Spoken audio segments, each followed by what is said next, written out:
Holy cow, guys. I couldn't sleep last night, so I come out here about, I don't know, 1:30 or so, and finished up a 4910 that was dropped off here. I haven't test ran it yet. I'm going to do that later today.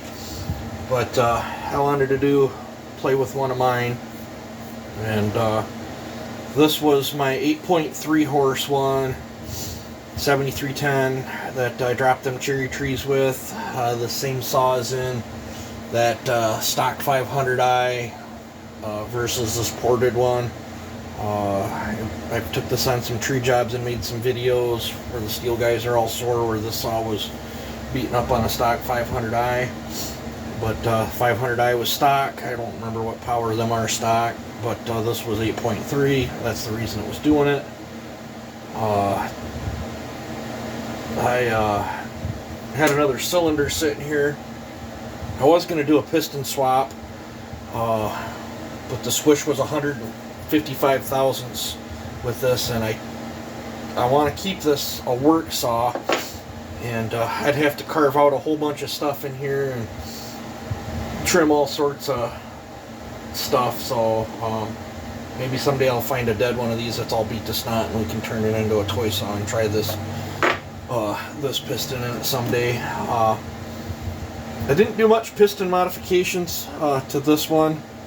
I did just knock the edge of the piston down just a little bit, and I dropped the skirts. I'm not gonna mess with any of the holes here. I think Echo put them in there to help lube this side of the piston on each side. Like this one, I'd modified them bigger, and then in the other one I've even made them bigger in my 9 horse one, or 8.99, however you want to look at it. Close enough to 9 to me.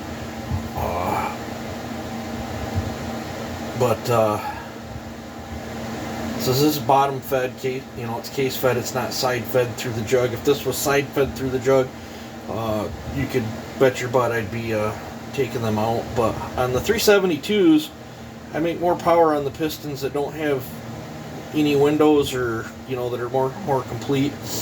It lets me hammer the case charge a little harder to get it up through the bottom of the case. I find on them when I put a windowed piston in, they get a little soggy. They'll still make good power up top, but just don't quite have the zip, the snap, and the punch that I like. So I figured I would try this. I just opened them up. I thought about going a little more, but we're going to try it there. This one has no chamber work. It made 8.3 horse. Can't remember what the numbers were. I'd have to set the piston back on and check that out. I'm not going to give the numbers out on this one because this is an experiment, personal toy, but I did cut a bunch out of the band. I did move all the ports a bunch. Trying a slightly different exhaust shape on this one. I did not pull the caps. I'm hoping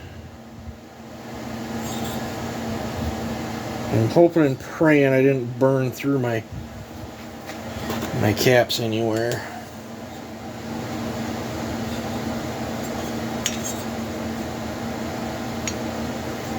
If I did, we'll be pulling it back off, and then I'll be JB welding them up. But I really had to get in there and work them transfers with my lucky dog. I had to, as much as I cut off the base, I cut like 85 thousandths off the base on this thing. My tab's pretty thin. I had to shave this down to get it to fit. I'm probably going to have to shave some of the rubber off the bottom of that partition wall there to get it to fit. Seems like I had to do that on my other one. But I wanted to jack the compression way up on this one and give it some pretty spicy numbers and see what happens. I probably will be adding another port to my muffler, maybe. I don't know. Wish I had another one to start over so I could do something different, but that one's already done. I got a triport on my other one. I'll probably put that. However I do this one will be keeping screens in it, because I do like to have a couple saws, at least 3 or 4 saws with screens in them in case I get contracted on a job where I got to do tree work with a spark arrestor. So every now and then I get stuck that way. But opened up the lowers a mile, dropped the skirts. I think, you know, I don't know if you guys can see that on camera or not, but they'll match pretty good. I cut so much off the base that at bottom dead center, that's about how far the piston sticks up in there. But probably won't be able to use the compression release. I don't have another plug, but I imagine if you push the compression release in, it will bang on it, get bent, and then not work.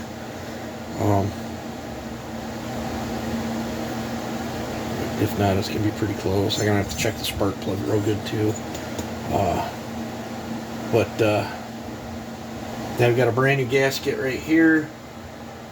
I used the old gasket because it was stuck down real good to put the cylinder on and off all the time to get my numbers and stuff. But yeah, this is a brand new cylinder. If this does work out good, and I'm very, very happy with it, because I'm very, very happy with that cylinder, how it runs. That's an excellent work saw cylinder. I mean, you guys saw me drop them big trees with it, pulling a 32-inch bar. It makes 8.3 horse, good throttle response. That's a really awesome running cylinder piston. I was getting a good wash with it.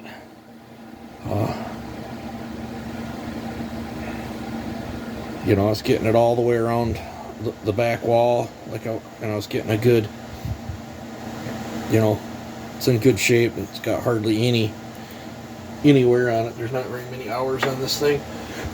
But if this runs better than that one, I will probably sell that 8.3 horse ported cylinder and piston combo. Just depends.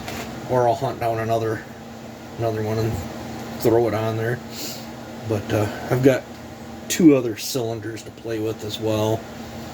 Got a used one and one more new one. I think I've got one more new piston floating around too. So, but yeah, before I knew it was 8 o'clock. So I'm going to work on getting stuff cleaned up here. I did turn this into like a little velocity stack. Did flow that. It worked really good on my 8.9 horse one, so I thought I'd try it here. Carburetor I'm still going to leave the carburetor stock. I don't want to get in there and grind the heads and thin the shafts or anything. I typically don't do that for work saws. And I want to keep this one a worker, but I want it to be a fun worker. Now, it was pretty fun that way, but I'm hoping I can get it a little bit more funner and still keep the reliability in it.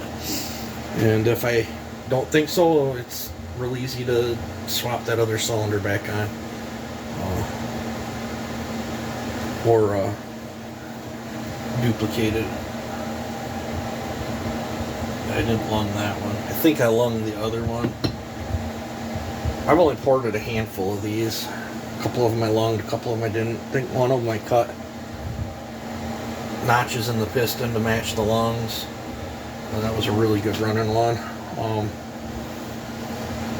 So I don't know. I just haven't put the R&D in these like I have the 4910s. But I would be thrilled if this is 8.5 or more. I would really be thrilled if it's 9. I don't think I'm gonna get there. I didn't quite. It's got just as much machine work as my one that made 8.9, but it's different type of machine work. I kept the piston flat in this one. The other one's got a taper and tapered chamber cut, and I still had to butcher a bunch off that cylinder to get it to match down on there. If this piston here was 2 millimeters taller, I would have rolled with it, but such is life. I just didn't think 155 squish, I would have had to cut a buttload off. I set this to 25 squish with this gasket. It should still be pretty close, 25, 26 with this brand new one. I got some Sharpie on it from where I laid out my transfers with it, but it won't hurt nothing. So that's what I've been puttering on all night, is wanted to redive into one of my 7310s. So if I get this thing running and all tuned and dialed in today, maybe possibly we could do some test cuts between the 8.9 horse one and this one and see if I've gotten it better or worse or whatever. But you guys take it easy and have a good one.